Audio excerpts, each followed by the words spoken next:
Yesterday was finally the day of reckoning. David Griffin comes out of hiding and finally speaks to the media. And boy, do we got a lot to talk about right now in the Pelicans Scoop. So cue my music. This is the Pelicans Scoop with Jordan Kitchens, breaking down everything under the sun about your New Orleans Pelicans. Smash that like button, leave a comment, and subscribe to stay on top of your Pels content. Now, running point, here's Jordan. What is good, YouTube? Welcome back to another edition of the Pelican Scoop. I am your host with the most, Jordan Kitchens. And ladies and gentlemen, I'm not trying to waste no time. I'm trying to jump right into this video because it might be a long one, so grab your popcorn, get your favorite drink because I'm diving into it. Pause if needed. I'm diving into it. We're going to dive into what David, the slime ball Griffin, finally had to say. He finally came out of hiding because we was always wondering, are you ever going to speak about this Brandon Ingram trade? Are you ever going to, speak about why the state of the Pelicans? Since you're the vice president of the basketball president operation, you got this super heavy title around your name. You need to speak. Have to speak. So he finally did that. And I have about 7 or 8 clips I want to break down for you guys. But before we get into it, I just want to say this.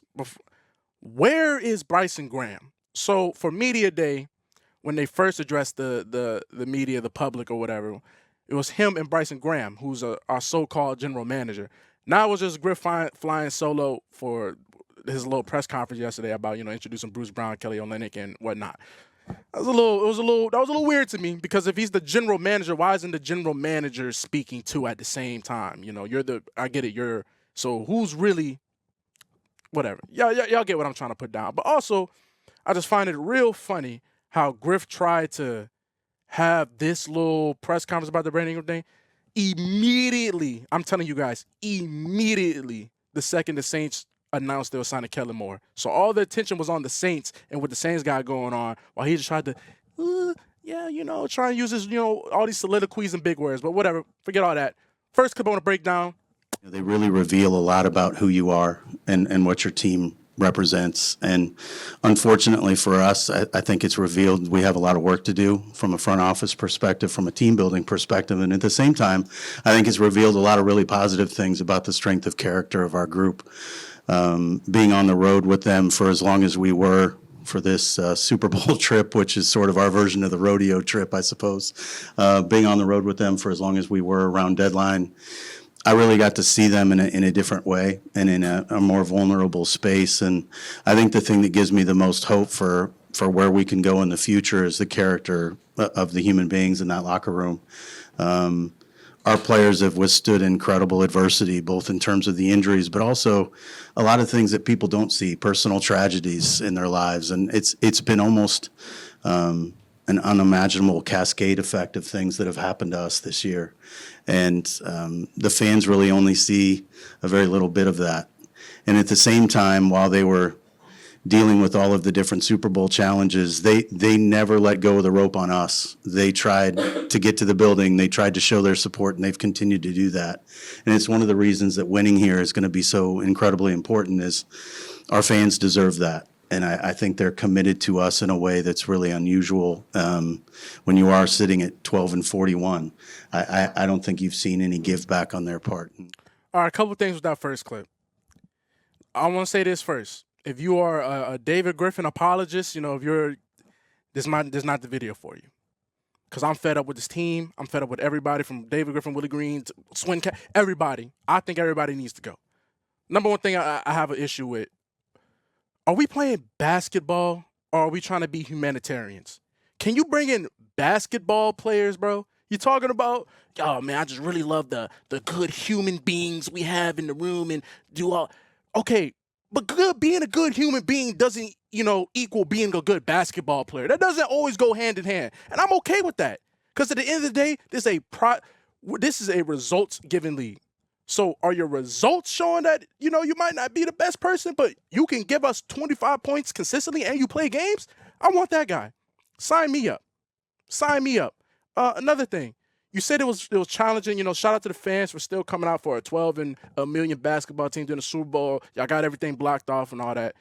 Super Bowl has been in works for years. Why do they make it difficult for the everyday paying fan, the person that's actually giving you their hard-earned money that they're going to work for, And y'all making it difficult to watch a 12 and a million basketball team. I just feel like that doesn't go hand in hand at all. That doesn't go hand in hand. You know, Griff, he like to go up there. It's a lot of yap. Like there's no way y'all can't really hear the questions they're asking. I don't know why they don't give the media guys like actual mics so you can hear their sound too at the same time. I just feel like I don't know. I don't know why they don't do that. Maybe they don't do that at other teams too, so you really can't hear the questions. But it's like you venture off from the question and then it's a lot of big words and just kind of excuses like, you know, we guys are doing all this, you know, they're going through such a hard time off the floor and the fans, they don't get to see all this, you know. Brother, you think y'all are the only team that has players going through things that have to find adversity and power through it? There's 30-some other NBA teams. There are other teams that have people have crazy situations going on all the time in their lives. So trying to use that as an excuse like, oh, the fans don't get to see half of it, you know, I just couldn't get jiggy with that. But it gets worse, ladies and gentlemen. Let me keep going. Here's the second clip I want to break down. We were in lockstep together, and I think Brandon showed incredible professionalism and character throughout this himself. We reached a point where financially we weren't going to be able to keep the group together as we were constructed, and we knew that. And things didn't come together quite as we thought they would in the offseason in terms of what those deals would have looked like. So we entered the season believing we could be really good together, and we wanted to see what that looked like. And for the one glorious practice we had at training camp with our full group together, I think everybody believed we were going to be incredibly good. And C.J. McCollum was one of those people, was one of the very first people to tell me, you understand, we can be very, very good. And literally the next practice, we lost a player to injury. First game, DeJounte breaks his hand, and it just became a cascade effect. And so now we sit here in unprecedented times in terms of the amount of player salary we've lost due to injury. And at the same time, that doesn't absolve anyone of the mistakes we've made and of the issues that we have to address moving forward. You know, we've talked as a front office quite a bit about the fact that no harm really befalls you as a franchise unless you fail to get better and fail to react to the things that lay bare all of your shortcomings. And I think you've seen all of those shortcomings, and we need to address them systematically and improve. No harm befalls the franchise. What are you, Griff? Okay, number one. So you had the intent. You knew you couldn't keep Brandon Ingram. You knew you couldn't do this. You knew it. And just because the deals wasn't where you thought they were at the time. So you tell me they're better now? Was it better to get Bruce Brown and Kelly Olynyk than what the deals were over the offseason for Brandon Ingram? And then you want to go, no fails, no. Dude, we just want to talk about basketball. We're not here for your analogies. We're not here for trying to be, you know, it's okay, because we're not here for that. We want results. It's been year 6. There's only been 3 teams in the West that haven't won a playoff series in 6 years since you've been in power. Not the Timberwolves, because no, they've have. The Spurs, the Kings, the Pelicans. And the Spurs' future is so bright you need shades on to look at it. Shades. Then he continues on. He starts talking about, you know, the trade deadline and requiring picks for Bryson. And, you know, is it diminishing returns with Zion? From a trade deadline perspective, adding high variance picks was critical for us because Bryson and his team have proven themselves to be so good at using them. So that was a big part of it as well. Hey David, could you just maybe address this line of thinking that's out there? And I don't know if it's prevailing, but it's definitely out there.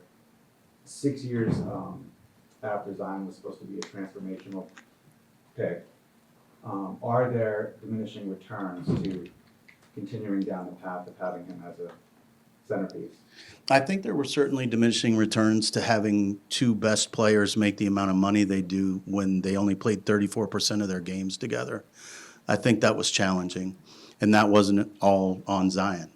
I think Zion has dealt with. And that's where you lose me, Griff, because now you start talking about, oh, we do really well to draft picks. Other than Trey and Herb, from Kyra Lewis, who's not even in the NBA anymore, EJ Liddell, who's not in the NBA no more, what's his name? Didi Louzada, who's not in the NBA no more, Nickeil Alexander-Walker, who's not on your team anymore, Jackson Hayes, who's not on your team anymore. What exactly, from a blessing in disguise and grabbing Herb Jones? I mean, Jose But Jose is Jose, and the people will be like, Jose. Yes, Jose is a good bench rotational piece. We're not. What picks have you really hit on other than Trey and Herb? Everybody, Dyson Daniels, who's not on your team, like the guys that you're drafting are not on your team anymore. They're not here no more, or they're not in the NBA. You pick up Daniel Tice, who's not in the NBA no more. He had to speak about the rebounds. But you know the funny part is like the different tone. The different tone. So at media day it was, we have so many good wings. We're not even gonna need a big man out there. We'll figure it out. We got Daniel Tyson, E. Meese, like we got those guys are gonna be such and such. This man, look Griff had to say. To move forward in a positive way, versus where you are right now. Well, I think in general terms, you've seen our team again. A lot of these are based on analytics, but we're one of the worst rebounding teams in the last 15 years in the NBA. It doesn't take a great deal for me to tell you we need to get bigger and more physical. I think that's fairly obvious. That's something that we're going to need to focus on. This man just said they're the worst rebounding team in 15 years. Oh, no, we literally said that was going to be a problem.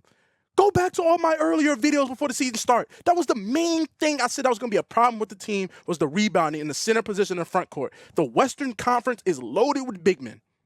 Loaded. And you really sat here and tried to sell us that Daniel Tice was a world-breaking move. World-breaking move. And people really eat this up. People really sit here and watch what Griff says and be like, oh, yes, Griff, you're doing such a good job. What is wrong with y'all? Do y'all not hear?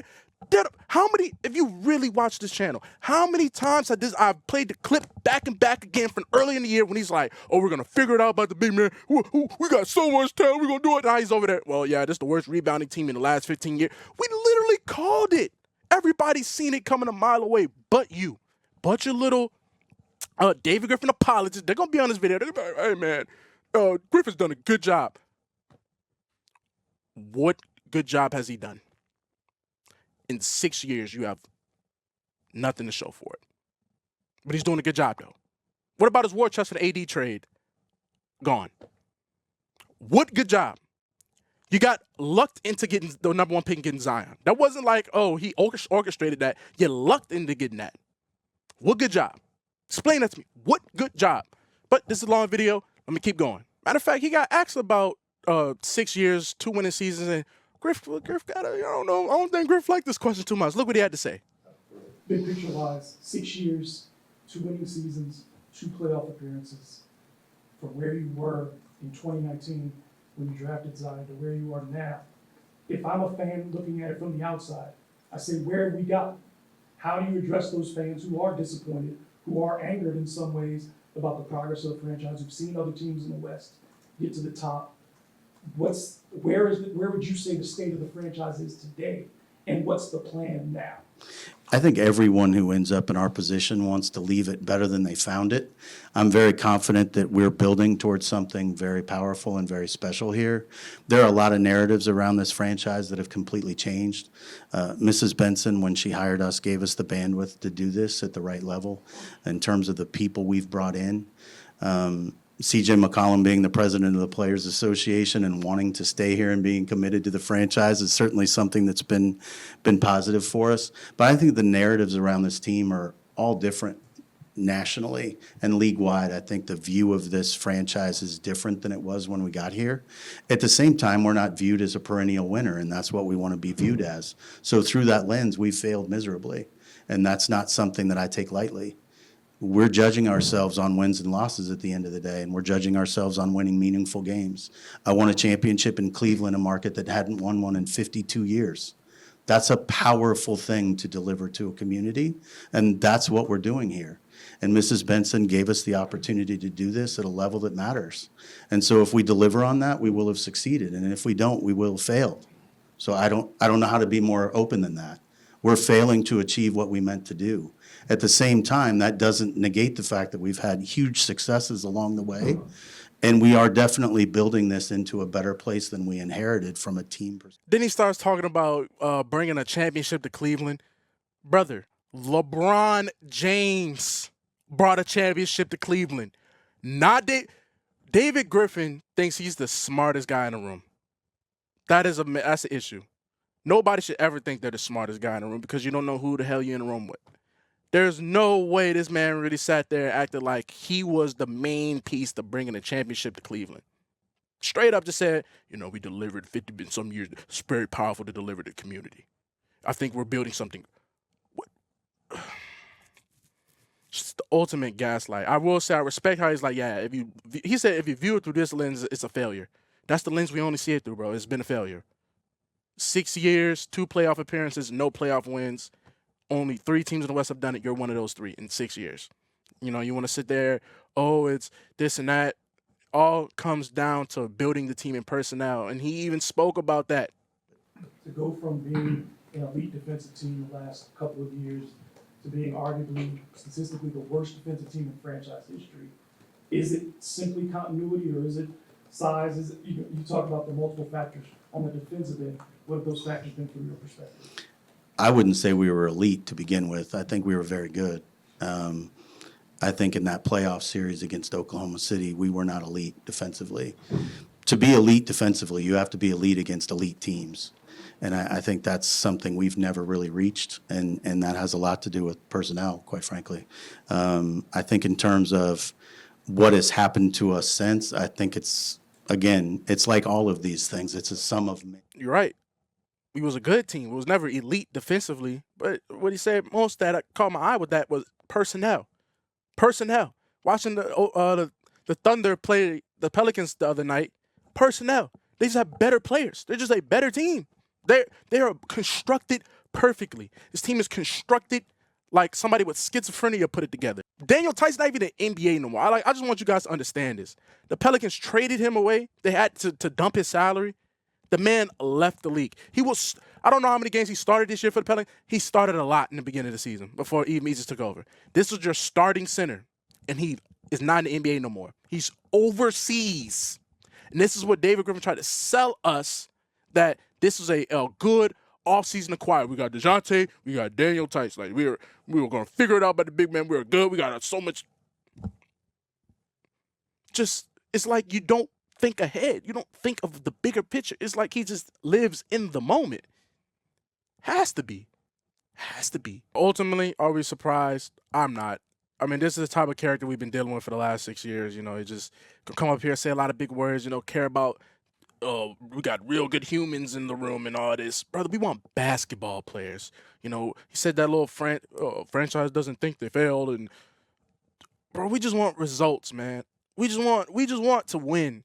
We don't care about how good guys are. They're beautiful humans, and we don't care about that. Well, I don't care about that. I just want to win, okay? We're 12 in a million. I just want to win. Try to play it off like it's a gap year, do all this. That was not the expectations going into the season. It was not. Expectations was to not make the play-in, to finally build something. And we're back at square one. No matter how many times you want to dress it up like, I feel like we're building and, we're a couple. Maybe. But in my eyes, it sounds like Griff knows he ain't going nowhere no time soon. So we're stuck with Griff. Sounds like we about to run it back with Willie Green. So if you do that, there's no way this next season won't be an abject disaster. And then, like I said, y'all just let me know, because I just want to be the messenger. I already know there's gonna be subsects of people that's like, yeah, dude, you talking that talk, man. It's facts. Like, Griff needs to go. We need a total reset. I ain't saying blow the team up just yet, but I'm saying, like, front office wise, we need a total reset. And you're gonna have your Griff apologists who are just content with apparently just 49 wins. Just that is the pinnacle. It's 49 wins. Like, that what people are content with. They're content with having a roster that's never available. But it's always the Pelicans are just super unlucky. It's always the Pelicans are just super unlucky. It's not Griff's fault. The Pelicans are just unlucky, right? You're gonna have those people too. So whether you're on that side, whether you're on this side, whatever. But I just want you guys to understand there has to be some type of change. Not to say the Pelicans. The Saints finally got a change. They're finally venturing off in that Sean Payton, like, this is something different. Even though Mickey's still something different. It's time for something different. It's been 6 years of no results. 0. So thank you guys for sticking in for another edition of the Pelican Scoop. Shout out Griffin speaking, man. Appreciate you. Also, we can coming up, so I needed a vid. So thank you, Griff. So y'all comment down below how y'all feel. Y'all rocking? Am I right or am I wrong? Cool. Let me know. I'm out. Peace.